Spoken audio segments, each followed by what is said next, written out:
Hi hello welcome to the channel. And ఈరోజు మనం ఆంధ్ర యొక్క ఓల్డ్ డిస్ట్రిక్ట్స్ గురించి నేర్చుకోబోతున్నాము.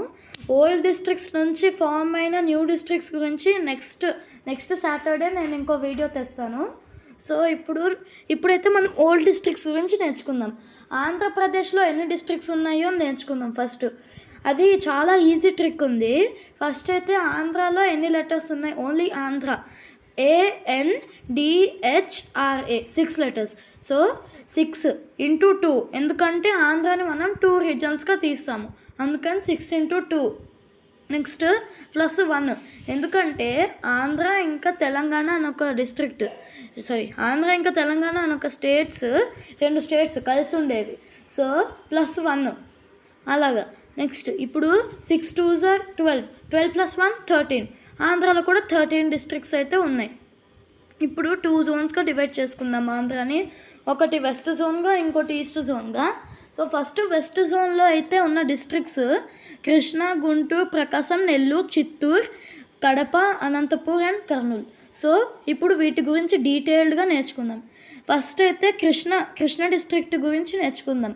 కృష్ణ అనేది అదొక డిస్ట్రిక్ట్. దాంట్లో మనకి ఒక రివర్ అయితే ఫ్లో అవుతుంది, అదే కృష్ణ రివర్ అన్నమాట. ఒకప్పుడు బ్రిటిషర్స్ ఇక్కడికి వచ్చినప్పుడు అక్కడ ఒక డ్యామ్ కట్టించారు, అదే ప్రకాశం బ్యారేజ్ అని చెప్పిన ఒక బ్రిడ్జ్ అండ్ డ్యామ్ 2 కట్టించారు. సో కృష్ణ రివర్ మీద ఇలా కట్టించారు, ప్రకాశం బ్యారేజ్ అని కట్టించారు అన్నమాట. మనము హెడ్ క్వార్టర్స్కి వచ్చినప్పుడు విజయవాడలో కూడా ఒక పెద్ద అద్భుతం ఉంది, అది కూడా చెప్తా. తర్వాత మనము గుంటూరు డిస్ట్రిక్ట్లోకి వెళ్దాం. గుంటూరులోని ఒక చాలా పెద్ద ఫేమస్ ఆలయం ఉంది, అదే అమరావతి ఆలయం అంటారు.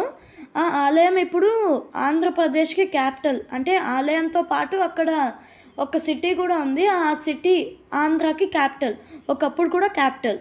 అండ్ అమరావతి కూడా గుంటూరుకి headquarter. Next west Godavari. Next Prakasam district. Prakasam అనేది విస్తీర్ణం ద్వారా చాలా పెద్ద డిస్ట్రిక్ట్ అన్నమాట ఆంధ్రప్రదేశ్లో. దానికి హెడ్ క్వార్టర్ వచ్చేసి ఒంగోలు అనమాట. ప్రకాశం హెడ్ క్వార్టర్ ఒంగోలు. అండ్ ప్రకాశం కూడా లైన్కి టచ్ అవుతుంది, కోస్టల్ లైన్. అండ్ ప్రకాశంలోని ఒక పెద్ద డ్యామ్ కూడా ఉంది. దాని తర్వాత శ్రీ పొట్టి శ్రీరాములు నెల్లూరు. సో ఈ శ్రీ పొట్టి శ్రీరాములు నెల్లూరుకి పేరు ఎలాగొచ్చిందో ముందు నేర్చుకున్నాము.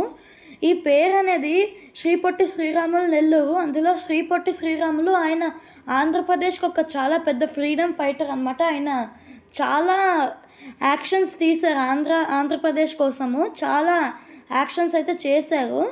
అందుకనే ఈ నెల్లూరు డిస్ట్రిక్ట్కి శ్రీ పొట్టి శ్రీరాములు నెల్లూరు అని పేరు పెట్టారు. నెక్స్ట్ చిత్తూరు డిస్ట్రిక్ట్ అనేది ఇంకా రాయలసీమ సైడ్ వస్తుంది అనమాట.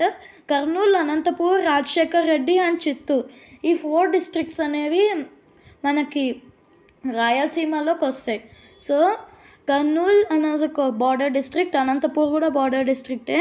చిత్తూరు అనేది రెండు స్టేట్స్కి బార్డర్ వస్తుంది. అది చెన్నై అంటే అది తమిళనాడు క్యాపిటల్ కాబట్టి అది మద్రాస్ అనేవారు ఆ స్టేట్ని.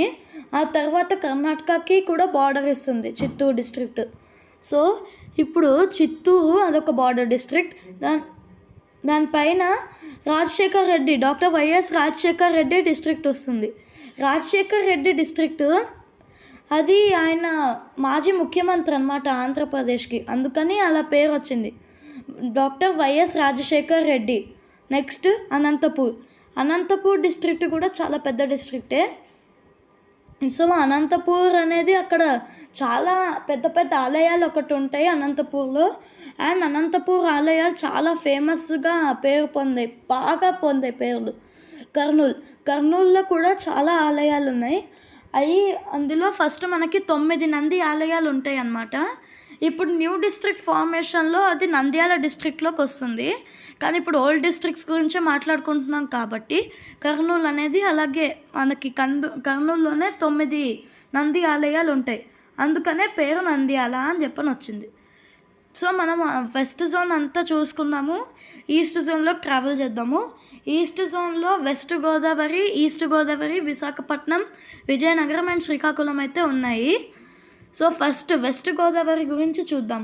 వెస్ట్ గోదావరిలో చాలా ఫేమస్ అయినవి ఏంటంటే వరి పంట, వరి పంట బాగా పండుతుంది అనమాట. వెస్ట్ గోదావరి అండ్ ఈస్ట్ గోదావరిలో కూడా పండుతుంది వరి పంట.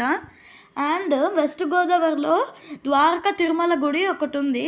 అది చాలా ఫేమస్ అనమాట. ఆ గుడి చాలామంది యాత్రికులు వస్తారు అక్కడికి గుడి చూడడానికి. అంటే ఎన్నో దేశాలు, వేరే స్టేట్స్ కూడా వస్తారు. సో వెస్ట్ గోదావరి అయిపోయింది. Next east Godavari. East Godavari కూడా వరి పంటకు చాలా ఫేమస్, చాలా బాగా పండుతుంది అనమాట అక్కడ ఈస్ట్ గోదావరి. అక్కడ రివర్ ఫ్లో అవుతుంది కదా, అందుకని బాగా వాటర్ వస్తుంది అటు సైడ్. అందుకని పంటకు చాలా ఫేమస్ అవి. ఇప్పుడు ఈ west Godavari and east Godavari రెండింటిని కలిపి కోనసీమ రీజన్ అంటారు. తర్వాత విశాఖపట్నం అంటే అందులో అది చాలా గుడులు. విశాఖపట్నంలో కూడా కొన్ని ఫేమస్ గుడులు అయితే ఉన్నాయి. లైక్ అన్నవరము, ఇంకా అన్నవరం, ఇంకా బీచెస్ చాలా ఉన్నాయి. Like RK beach, Rishikonda beach, Rameswaram beach చాలా ఉన్నాయి. యాండాండ బీచ్ అలాగ ఉన్నాయి చాలానే వైజాగ్లో. సో విశాఖపట్నంకి ఇంకొక పేరు వైజాగ్ అనమాట. అందుకని నేను వైజాగ్ అని పిలిచాను నిన్న కదా. నెక్స్ట్ తర్వాత విజయనగరము, విశాఖపట్నము ఒకప్పుడు బ్రిటిషర్స్ పాలించేటప్పుడు అండ్ పాలించడానికి ముందు విశాఖపట్నం అనే ఒక యునైట్ డిస్ట్రిక్ట్గా ఉండేవి. తర్వాత వాళ్ళు బ్రిటిషర్స్ వెళ్ళిపోయిన తర్వాత గొడవలు జరిగి తర్వాత 2 డిస్ట్రిక్ట్స్గా ఫామ్ అయ్యాయి, విశాఖపట్నం అండ్ విజయనగరం. నెక్స్ట్ ఇంకా లాస్ట్ డిస్ట్రిక్ట్ కొసకొచ్చే డిస్ట్రిక్ట్, అదే శ్రీకాకుళం అనేది ఒక బార్డర్ డిస్ట్రిక్ట్ అనమాట. ఇప్పుడు డిస్ట్రిక్ట్ హెడ్ క్వార్టర్స్ ఫాస్ట్గా చూద్దాము. ఫస్ట్ అయితే Srikakulam headquarters Srikakulam, Vizianagaram headquarter విజయనగరమే, విశాఖపట్నం. ఇప్పుడు చేంజ్ వస్తుంది చూడండి.